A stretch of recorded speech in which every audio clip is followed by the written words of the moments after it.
Office যেতে দেরি হয়ে যাচ্ছে, চটপট রান্না করতে গিয়েই হলো বিপত্তি। গরম কড়াই অসাবধানতায় খেলেন ছ্যাঁকা।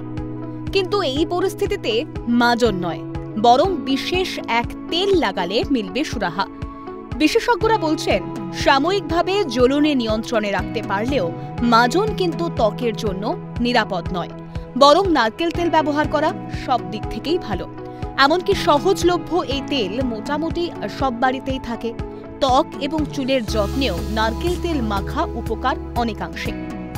বিশেষজ্ঞদের দাবি, নারকেল তেলের মধ্যে রয়েছে ভিটামিন ই, যা ত্বকের যে কোনো রকম ক্ষত নিরাময়ে সাহায্য করে। তাছাড়া নারকেল তেলে থাকে ফ্যাটি অ্যাসিড, যা ত্বকের তারুণ্য বজায় রাখে। বিশেষ করে অ্যান্টিঅক্সিডেন্ট সমৃদ্ধ এই তেল ত্বকের প্রদাহ কমায় দ্রুত। ভয় থাকে না সংক্রমণেরও। তবে ত্বকের পোড়া অংশের চিকিৎসায় নারকেল তেল যেমন খুবই উপকারী, তেমনই পোড়া স্থান শুকিয়ে যাওয়ার পর যে কালো দাগ হয়, তাও এই তেলেই ধীরে ধীরে মিলিয়ে যায়। ফিরে আসে ত্বকের আগের জেল্লা। তাই এখন থেকে হাতের কাছে রাখুন নারকেল তেল। সতর্ক থাকুন রান্নাঘরেও। ক্যালকাটা নিউজ।